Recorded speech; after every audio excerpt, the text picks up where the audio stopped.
Another week without Kristen, star of Kristen and Co. It's just and Co here today. Damian Dunn joins me as always. Hello, Dame. Hello, Pete. Kind of weird when the namesake of the show, Kristen, last week she was working. This week she's not working. Neither time she could avail herself to us. She's a diva, I think, is what it's turning into. I would never say that aloud. Nobody's listening, so it's okay. I would never. That is actually the best point here. Dame, how are you?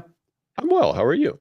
I am so excited to possibly reemploy humor, as Al Michaels would say, back into the show this week after being more serious than I care to be.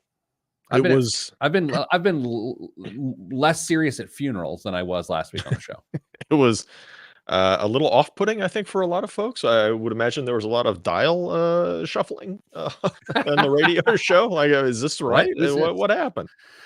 Hello, Sarah, Jameson, Andy. Hello.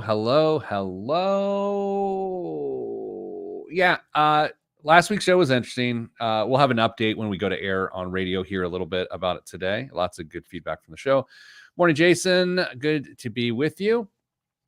Dame, one more week with just you and me, and then you, Vamonos, right? For a day. Yeah, well, you're not on the show next week.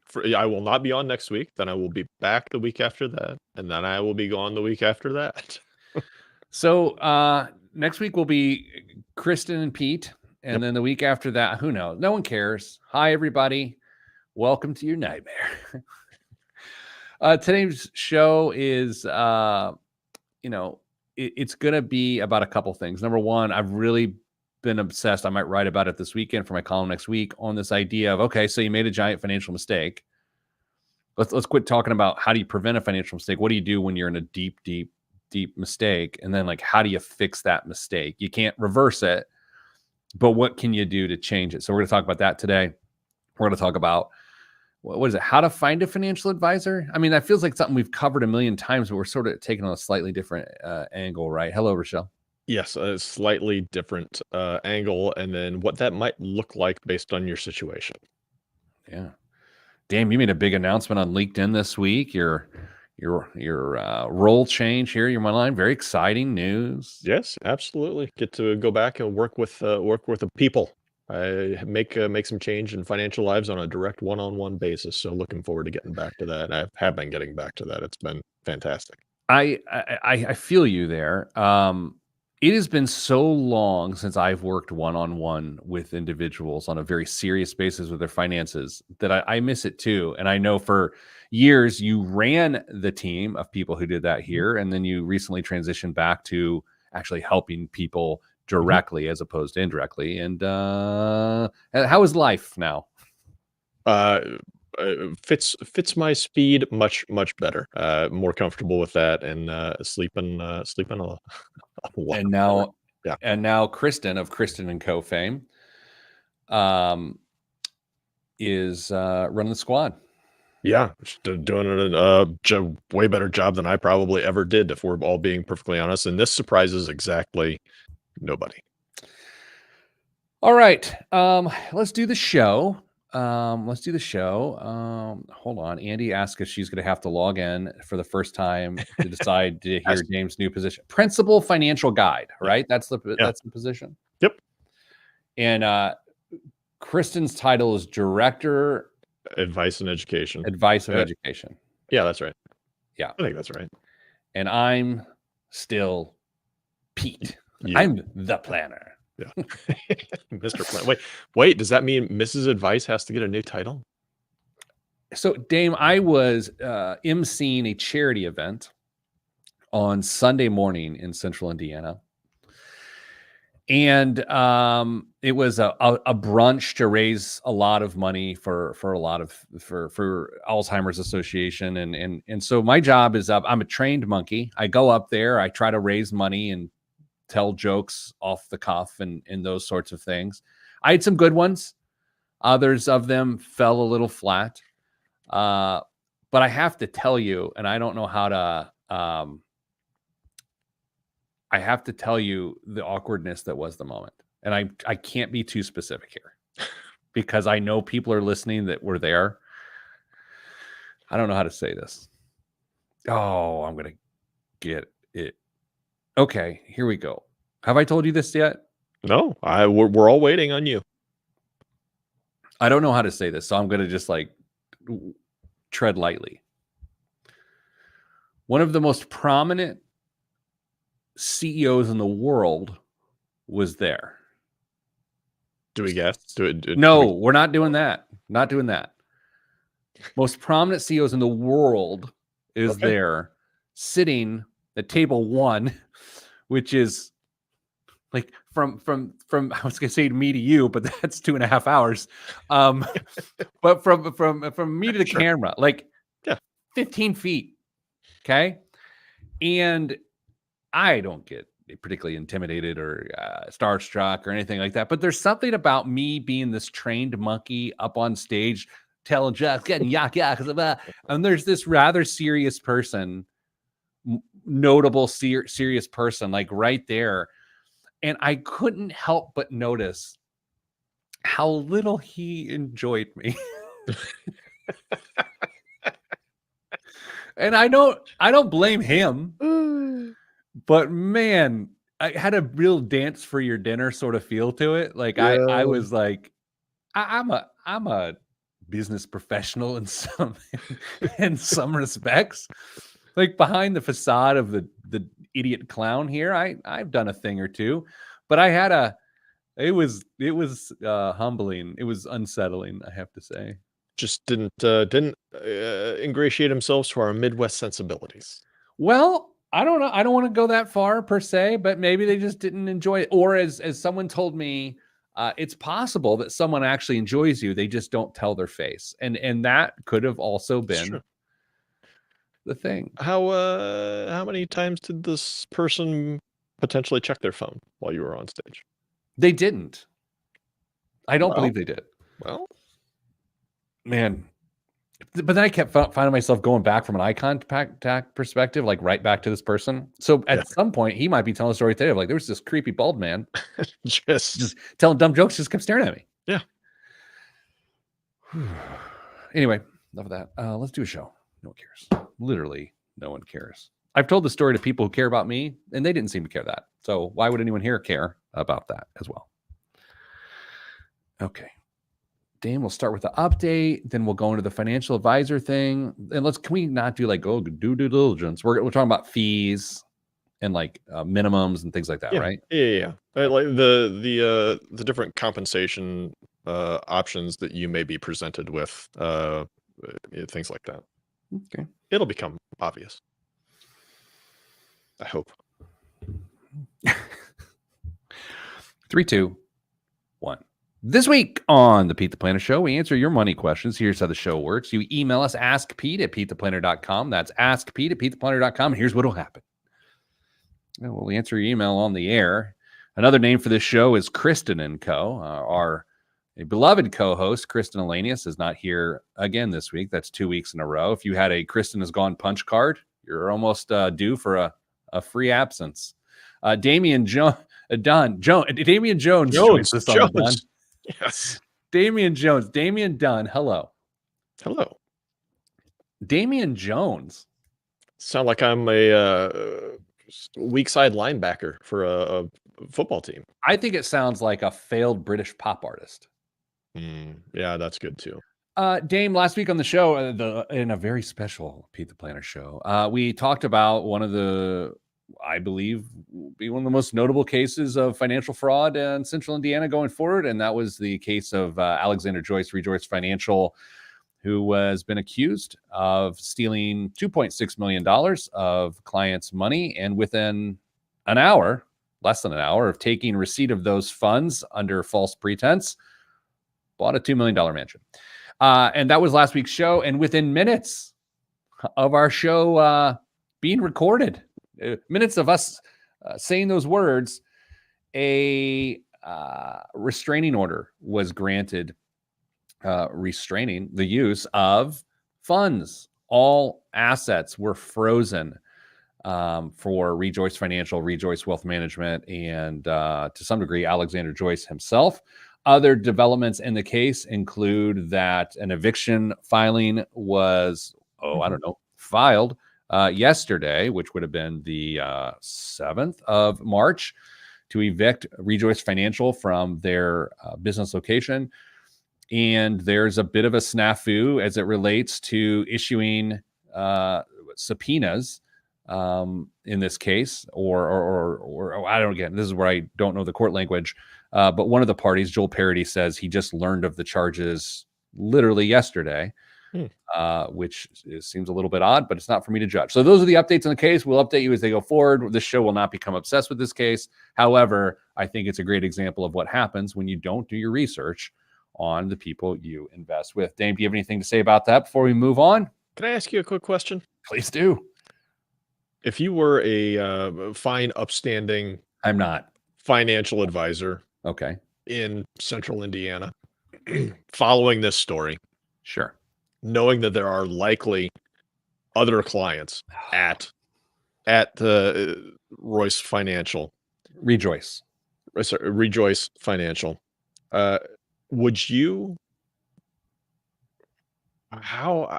say you genuinely want to help those people get money away from there, and would you feel like a bit of an ambulance chaser if you were, you just want to do the right thing? How would you go about trying to make people aware that you are willing to help them extricate themselves from that firm? I don't know. I mean, typically there's that feeling of when you're a financial advisor and you're trying to solicit business, there already is that sense of right or wrong, trying to protect people from other advisors, which that's a strange dynamic of the financial world. They're sort of like prize fighters. They always think they're the best. But yeah, to your point, that could get a little awkward. Speaking of awkward, we got an email this week about financial planning, and so we just wanted to hit that now. It's from Shell, Chelle. Or do you think it's Shelley? What do you think? I know someone who spells their name that way, and it is Shelley, but I think it's very reasonable to say Shell as well. Dear Kristen and Co., how do you find a reputable financial planner with low fees? Thanks, Shell or Shelley. How do you find a reputable financial planner with low fees? I think, Dame, to even, what do you want to attack? Reputable or low fees? Well, that's the challenge, right? I mean, the reputable thing, I feel like we've talked about this a little bit over the years, and Shelley may be a new listener, and that's certainly not her fault. Thanks for joining us, Shelley. There's a number of different ways you can potentially find a reputable financial planner. One of the most common is just word of mouth, asking friends, family, people you respect that are doing all right for themselves. Try and figure out who they're working with and see if there's a way that you can interview that person to help you as well. I'm not saying go and sign up for their services. When you sit down, it's a feeling out process. You got to interview, make sure that what they are offering is what you are looking for. There are other resources online as well. There's a couple popular, well, I say popular because I'm a financial nerd, but websites you can go out and type in your location and see where financial advisors are as well. XPN and NAPFA as well are sites that you would go out and check to see who's available in your area. Doesn't guarantee they're reputable, but they are at least signed up for fiduciary responsibility as Before well. we go to low fees, let's touch on reputable for a second, because I think sometimes reputable can be interchanged inappropriately with public or notable. And so here's an example.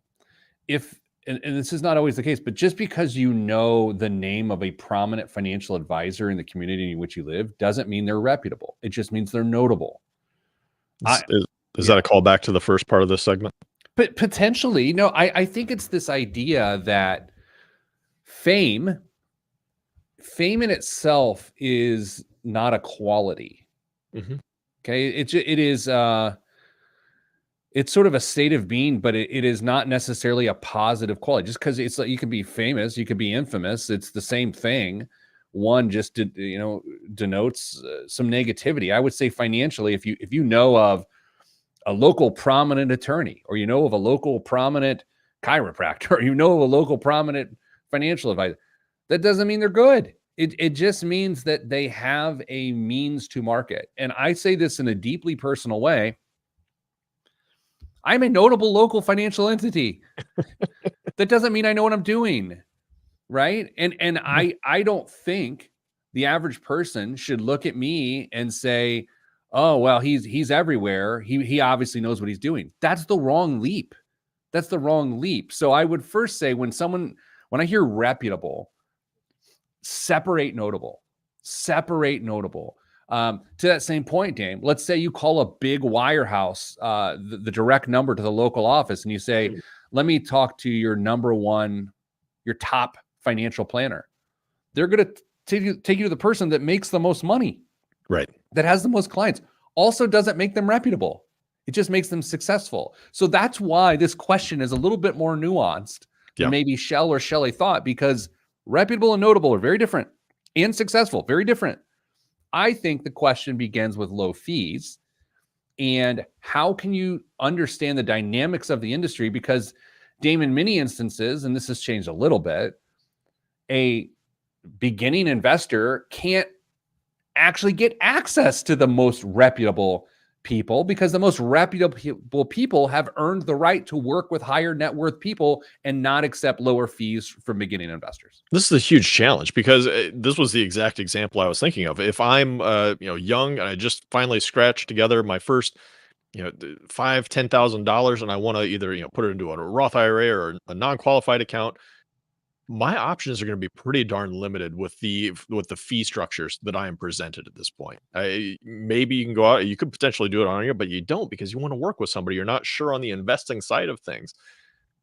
Most people who charge fees, annual fees, assets under management type of stuff. They're probably not going to work with somebody who's only got $10,000 of assets to their name to invest. So now you're looking at commissions or, a share, just some other way to try and pay those fees. So you may be locked in to some fee structure based on the assets that you're bringing to the table. Is it fair to say if you have $50,000 or less to invest, your current best option is likely not to have a financial advisor? Is that a little over the top? Yeah, I don't know if it's your best option, but it's probably your likely option. All right, we'll touch on this a little bit when we get back from the break, because Shelley, I'm not sure we fully answered the question. But then we're also going to talk about, if you made a giant financial mistake, like, what do you do? How do you get out of it? That's next, right here on the Pete the Planner Show. I'm Pete the Planner. Yeah. Back in the day, there was a rough option for if you had $50,000 or less. This is pre-robo advising. Mm-hmm. Like, you'd have to find someone willing to work with you. You'd have to pay A shares, which meant you'd have to pay a pretty hefty 5.75% deposit fee, which is a lot, dude. 5.75%. At the time, because I was involved with it and it was the way things worked, it was reasonable then. But now in retrospect, I'm like, gee, many Christmas, that's absurd. I know. I just looking at A shares, B shares, C share. I'm just trying to go through that whole matrix of some, but with a potential client. Goodness gracious, why do I want to pay 5.25%? Well, it's because you're not going to pay very much going forward. Oh, it was an absolute mess. Here's the other side of this. If you've only $50,000 to invest, what's dumb about that is, and dumb about me saying it that way, is it's all the money in the world to you. Yes. Yeah. It's not only $50,000 to you, it's literally everything you have. And so this idea that I'm like, well, you don't have that many options, that sucks.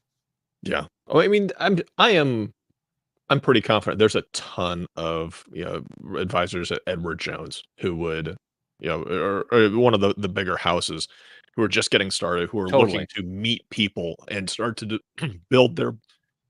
Dame again has a family of amphibians have moved into northern Indiana and have found their place in Damien's throat for 2 weeks in a row. That's great. It's just professional. So we are professional. I'm sure there are advisors that could work with you. Now, are they seasoned? Are they tenured? I mean, how much experience do they have? Probably not a ton. Probably not. But that's part of the interview process when you try and figure out who can help you with this. Mike in Facebook Live makes a point that I think Dame and I felt very much when we were financial advisors. This is a struggle for many financial advisors too, he notes. And that is so true. It's like that was sort of the impetus of the Pete the Planner thing back in the day when it all Mhm. came to a head. It's just like, how do you take people who don't have wealth that are literally trying to create wealth and then use your skills to help them while also feeding your own family? It is an incredibly frustrating problem.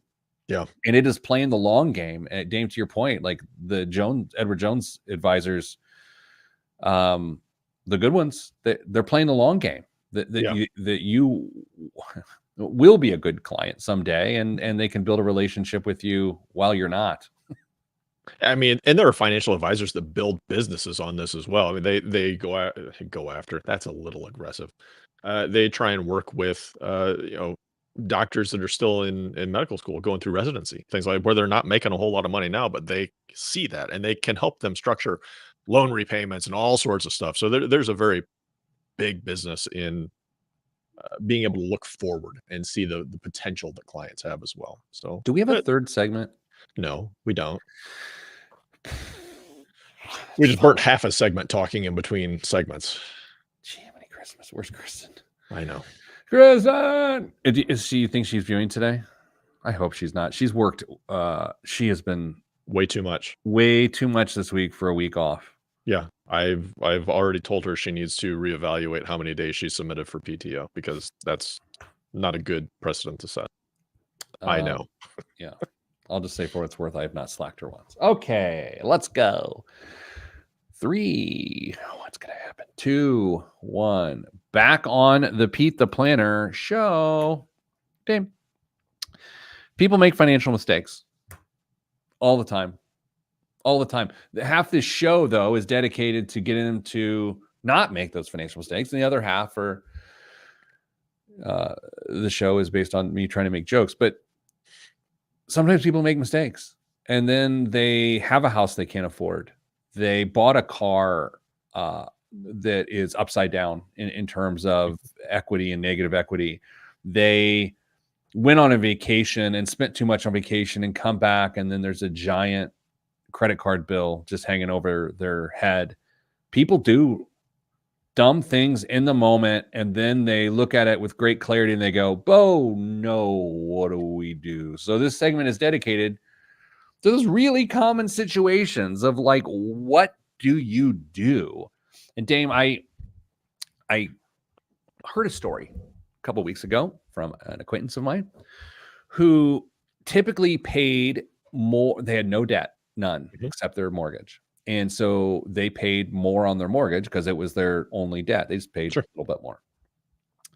They ended up buying a car, and the car that they bought, the interest rate, they borrowed some money to buy the car, was 3.5, 4 times the interest rate on their mortgage. And so this was not in itself a mistake, but what it caused them to do is to say, okay, I had no debt. Now I've got, I don't know, $35,000 worth of debt at nearly 9%. How, not a mistake per se, but how do I shift my strategy that's been working for so long to make a better decision with the new facts? And maybe that's the best way to frame this. How often do you see that people find themselves in this completely different reality with a new set of facts and then fail to shift to the new reality? But that's the big challenge. Everybody makes mistakes, whether it's a small one, a big one, frequent, infrequent. At some point, you are going to make a financial mistake in your life. How comfortable are you at being uncomfortable? I think is the question that you end up having to wrestle with yourself over. Is you've realized this, whatever it is, the options that you've given Pete or anything else, you've made a mistake. You are uncomfortable. And it's very likely that the only way out is to be uncomfortable for longer because you're going to have to make some major changes, minor in some cases, but maybe major changes in some cases to extricate yourself from this. And they may not be over quickly. It may be a rather significant financial change in how you live your life on a month-to-month basis.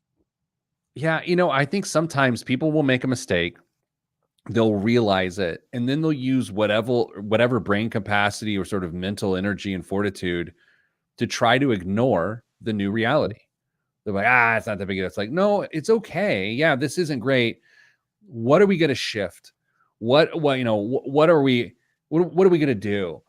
And I think there are some bad ways to solve this, and I think there are some better ways to solve it. So what I'd love to do is I'd love to list what I generally find to be the worst ways to make up for a financial mistake. The first of which is a pretty obvious one if you live in our world, and that is a 401k loan. Mm. If you found yourself either short on cash flow, and so you want to solve it by getting rid of a debt, or if you find yourself needing to fund something because of a mistake or an oversight, pulling money from your future, even though it is your money and you're paying interest back to yourself, is a bad thing to do in most circumstances. It's hard because it's so tempting and it's easy and it's not uncommon. You hear people talk about, you're going, well, I got a 401k loan, and we hear it every day here. It's not something that we are immune to or immune to hearing.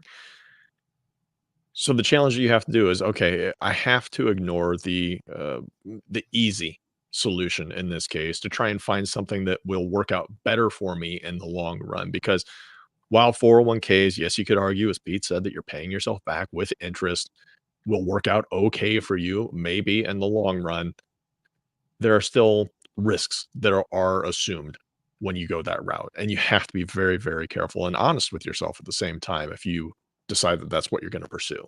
Isn't this the case of not stacking one mistake on top of another mistake? Sure. Sure. Yeah, because we're all going to make mistakes. It's like, okay, don't make another one by trying to fix the other one, which here's the junior version of the first one I gave you. Reduce your 401k contribution. Yeah, Yeah, you can argue with me if you like. yeah, money's got to come from somewhere. And if there are temporary changes that have to be made, I am certainly more okay with that one than taking the 401k loan if it's going to make a significant difference or a reasonable difference in your situation. The challenge there is what if you just assume that money into your normal spending habits and you don't make any progress on the mistake that you were trying to correct with reducing your 401k contribution? That's the big challenge that people are going to face. Yeah, I think most people have more bandwidth within their own cash flow and spending than they realize. And reducing your 401k contribution does two things that I don't love. Number one, it completely shifts your timeline of retirement. And people don't realize that.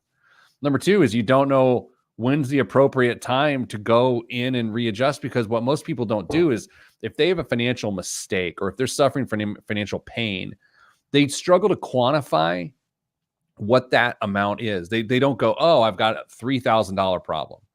And it's going to take $3,000 worth of capital to solve this problem. What they see is I've got months of struggle. And when you equate this to time as opposed to money, then you're not going to find the most efficient solution. So I don't love that.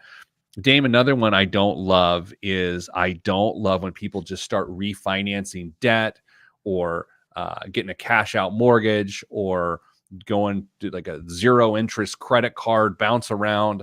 I think when you start refinancing the debt as the solution, as the end all solution to lessen the pressure, while that is an interesting element to a solution, it is never in itself, I think, a great solution.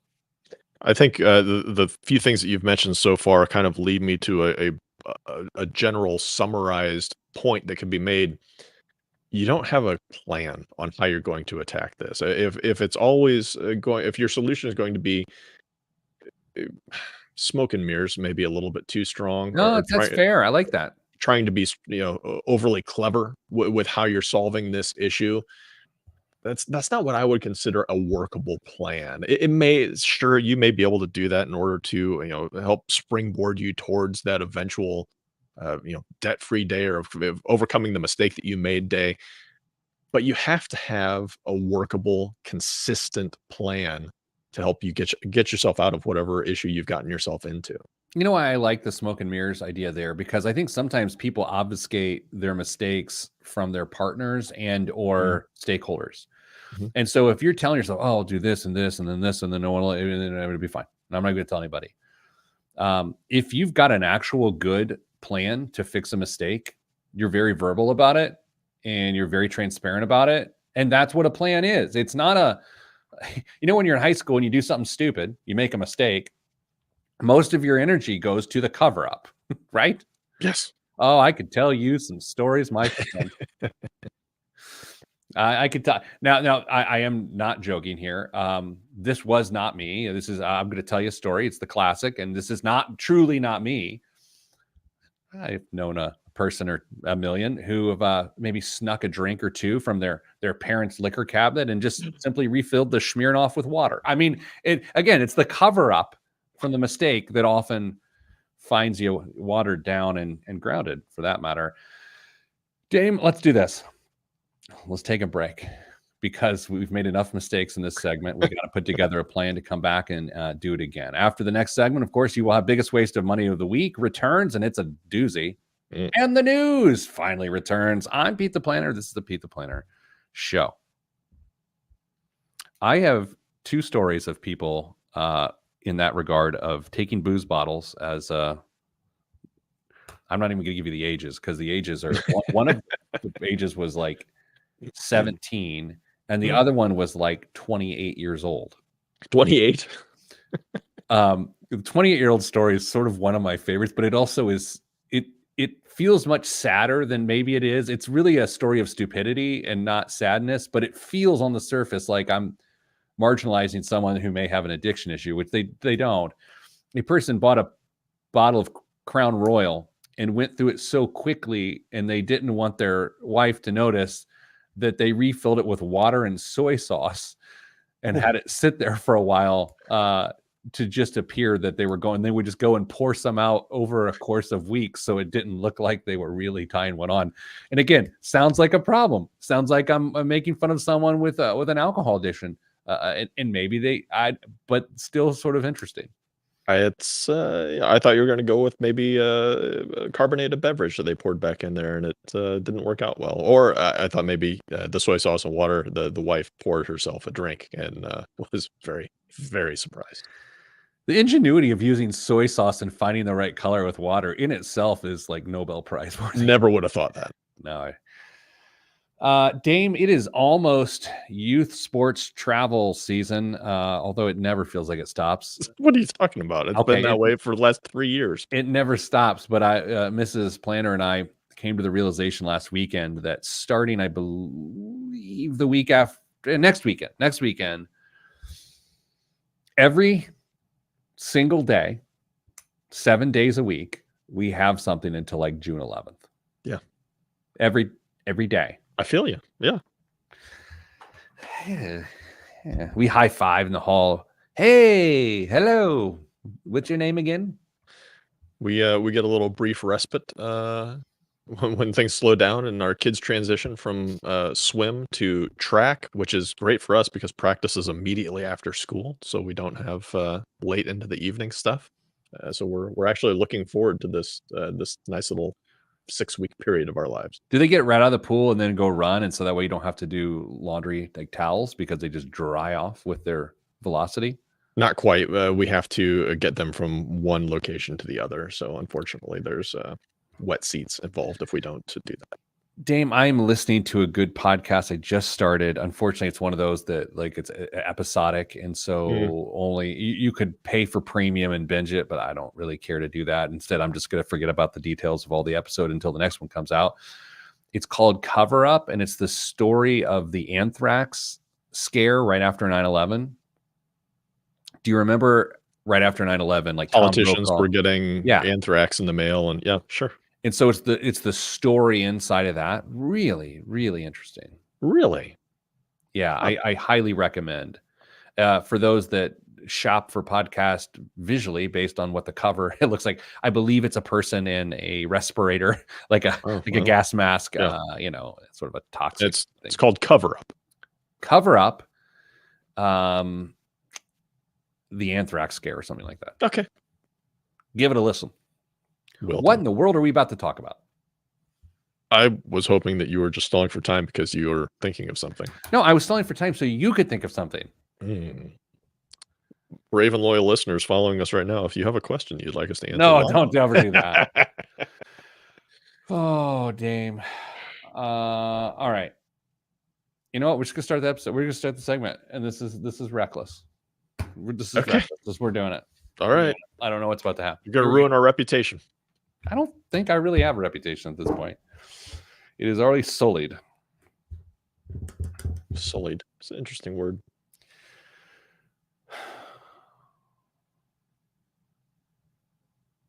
Okay, let me think about this for a second. I don't want to be too reckless. This is Kristen. If she is watching, she has just shut us off. Oh, she's absolutely turned away. She would have sent me a message by now if she was. Okay, got one. Here we go. In All 3, 2, 1.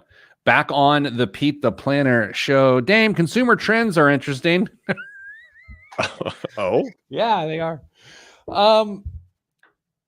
I saw 2 things this week in financial news that had me thinking, is consumer sentiment and consumer habits shifting to the point that what have become tried and true businesses are going to suffer or succeed? And so one fresh example of that is HelloFresh itself. HelloFresh shares dived 42% after the meal kit giant warns on Outlook. So Dame, I think if you remember correctly, back during the pandemic, the beginning of the pandemic, how people purchased and consumed food got flipped completely on its head.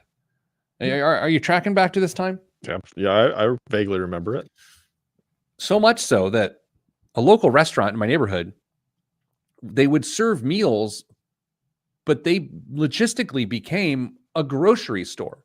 Mhm. On their online menu, you would buy your groceries there. You would buy your flour and your cheese, because everyone buys flour and cheese.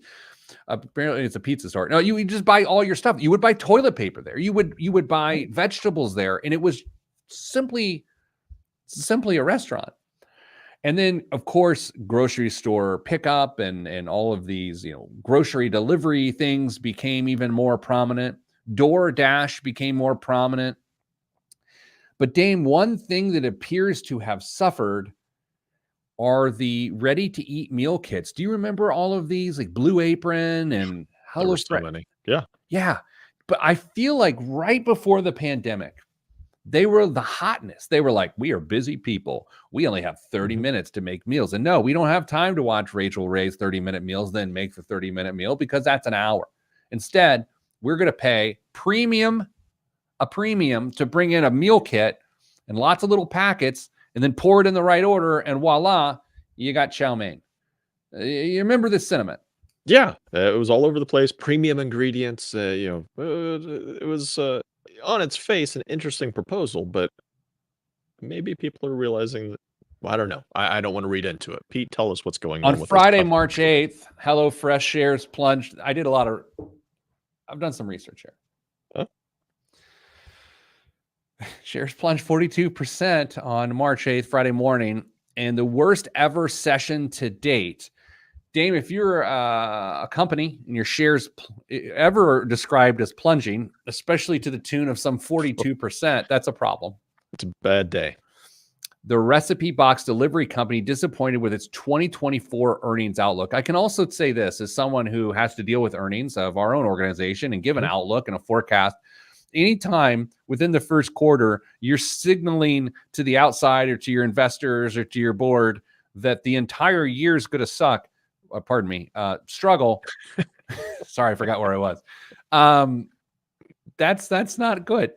No. Analysts at UBS said that while HelloFresh had flagged risks, the UBS itself had flagged risks around HelloFresh's guidance, its outlook, released after the market closed on Thursday, was far worse than anticipated. It's really interesting to me because listen to this. The Berlin-based Deutsche Bank said Thursday its expected adjusted earnings before interest, taxes, depreciation, EBITDA, to come in at 448 million euros, down from 477 million euros. Damon, it appears to be a company like headed towards the bottom. I'm rethinking my my loser of the year is what I'm doing at the moment. By the way, speaking of, Didn't you choose Beyond Meat? Shush.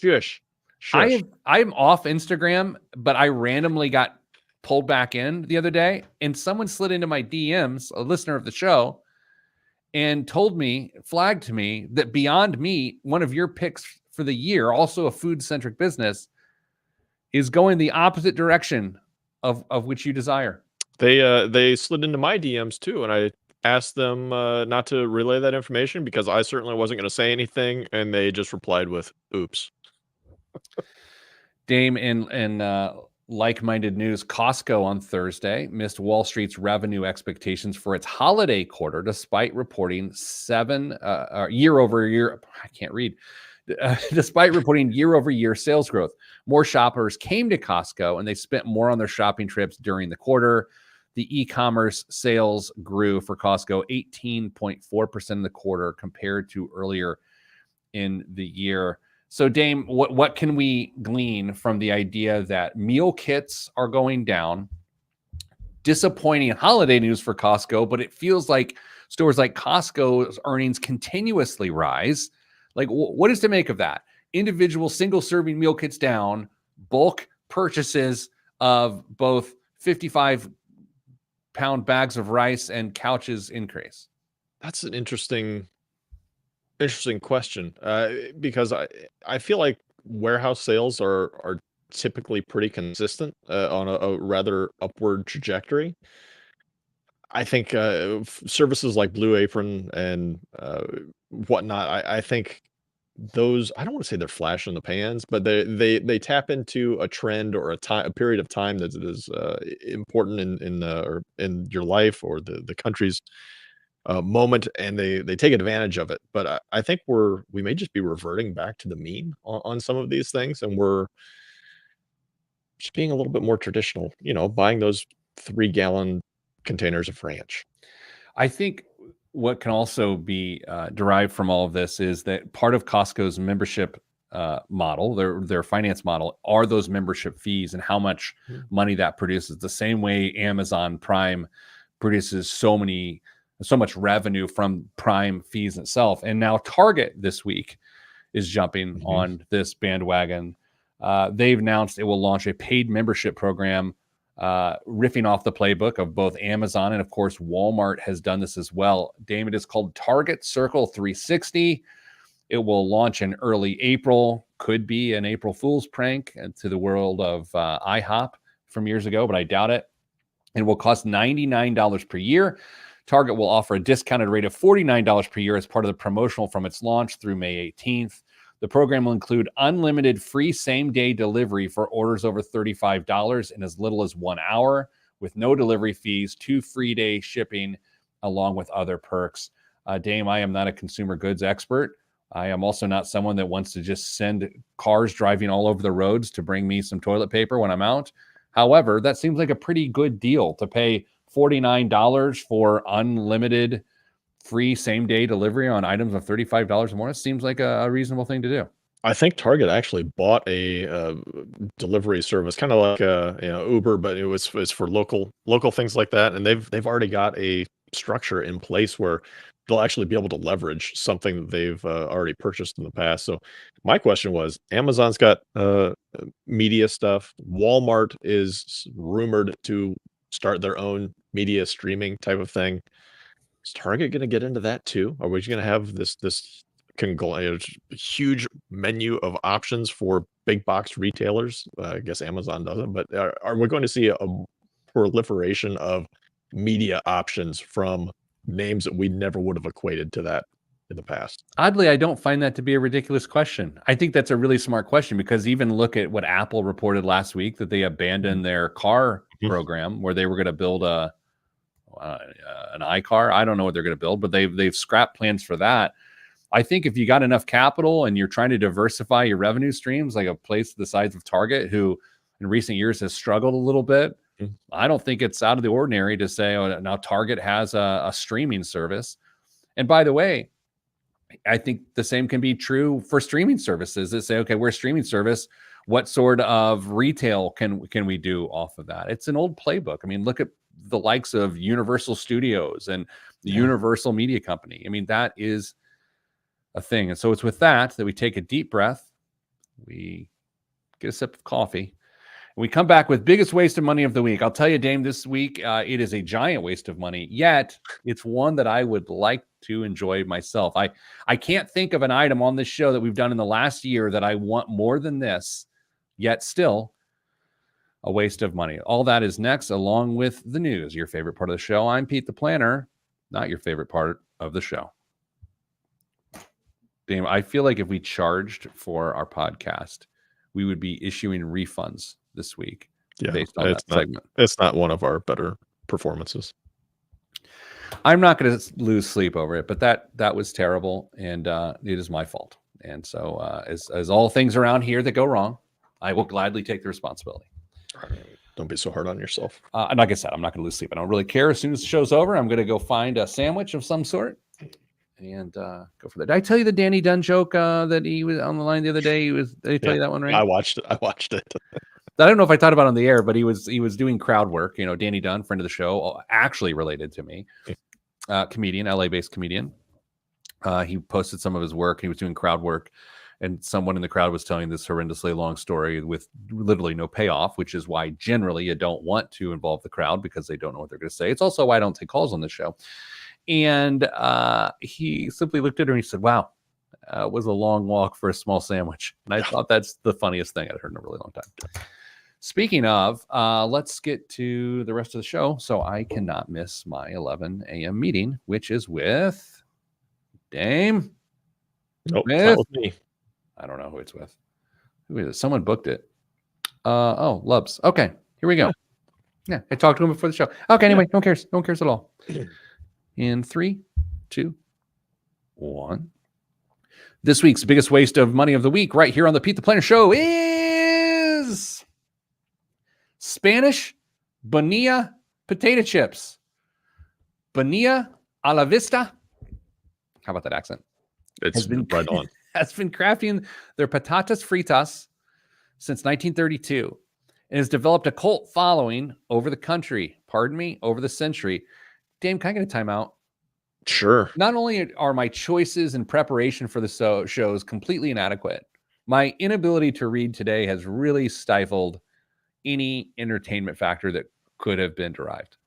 You know how hard it has been for me to try and make you laugh with your just constant stumbling over things. You did get a laugh by. Actually, let's finish this and then we'll get back to your laugh streak. Okay. The gourmet potato chips are made with strategically selected potatoes from Galicia. Timeout. Sure. Strategically selected potatoes. Yeah, I have no idea what that means. I mean, when you go to the grocery store and you're going to get baked potatoes or roasting potatoes, I mean, theoretically, you are strategically selecting potatoes. You'll pick one up, you'll turn it over, see if there's any weird spots. Is that in itself strategically selecting potatoes? That has to be what they're talking about. The expertly cut slices are fried crisp in 100% olive oil and finished with sea salt. They are famously packaged in a metal tin, even made a cameo in the 2019 film Parasite. Dame, these are 6.4 ounces. Made in Spain. Each tin has a shelf life of 3 to 6 months. I would ideally like the ones with 6 months. These look unbelievable. I have to admit, I want to place these deep into the hole in my face, the entire can, once I've opened it, and take the contents of the can. But how much do you believe 6.4 ounces of Spanish Bonilla potato chips are? I'm going to guess that it's going to be $12. $12 is your guess. What's the normal, just for giggles here, what's the normal size of like a snack pack of Frito-Lay or something like? Can you look that up? They've got like 5 different sizes of bags on the shelf at the grocery store. We have a bunch of chips out in the kitchen here at the studio. I might want to go look here. But these are 6.4 ounces. I feel like the normal bag of chips is like 4 ounces. Oh, you mean like the small? Yeah, like you get it at like Subway or whatever. Yeah. Oh, what do you think those are? Looks like they're 1 ounce. Okay. $55 are how much these chips are. $55. I love chips.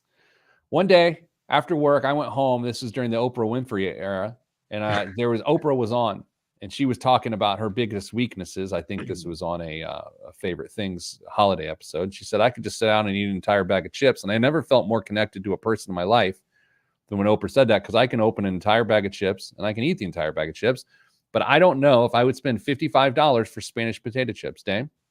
What is the thing that you could consume the most of that when you really think about it is gross?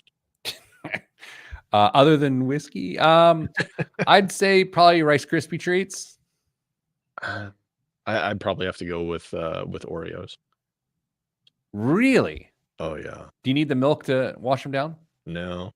The Oreos are just already delivered to you in those handy single serving size sleeves inside 3 sleeves. It's just 3 rows. What's your deconstruction methodology there?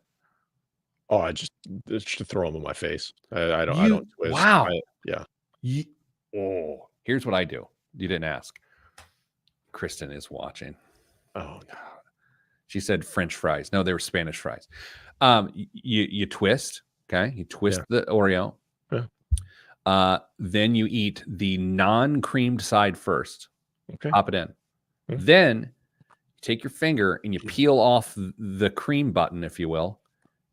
Eat that independently, and then you eat the final undressed cookie. That's what I do. Okay. We don't shame decisions here, Pete. What's in the news this week? One of your favorite topics. The lawyers who voided Elon Musk's $56 billion compensation as excessive last week sought a record $6 billion legal fee payable in Tesla stock. Quote, we recognize that the requested fee is unprecedented in terms of absolute size, the 3 law firms said in a filing with the Court of Chancery in Delaware. That fee works out to an hourly rate, a fairly staggering hourly rate, Pete. Would you like to take a guess? I will, but just for some clarification, these are the people that represented Elon Musk or that were going after him? Going after him. They represented Richard Tornetta, the stockholder that sued. I'm gonna guess big, so I'm gonna ruin your story by guessing big, and then it'll be lesser than, it'll make you feel bad. I'm gonna guess $5,000 an hour. How long do you want me to say higher? Just give me the number. $288,888, Pete, per hour. They just went after a guy about the size of his compensation package, and they had the gall to charge $288,000 an hour. I think the funniest part is that they want to be paid in Tesla stock. Tesla stock, which is like, it feels like a punitive invoicing, right? Like it's like they're trying to stick it to him in a harder way than necessary, as opposed to the $280,000 per hour of legal fees. The electric vehicle maker is being asked to pay the fee because it benefited from the return of Musk's pay package, which the legal team said will result in the return to the car maker of 266 million shares.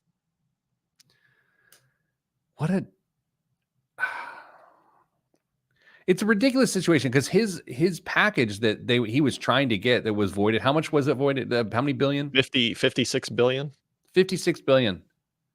Mm-hmm. Interesting. What else is in the news? It's the latest musical mashup. Top 40 hits meet financial engineering. A startup is offering securities backed by the royalty streams from songs recorded by such artists as Beyonce, Taylor Swift, and the pop rock band One Republic. Its goal is to bring music investing to the masses.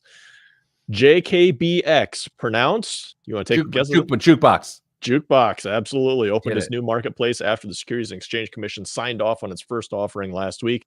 Individual investors can visit its website to buy slices of income generated by dozens of songs, effectively bonds backed by beats. Do you remember the investment company where an NFL player, you could buy stock in an NFL player's career? Mm-hmm. Do you remember this? Mm-hmm.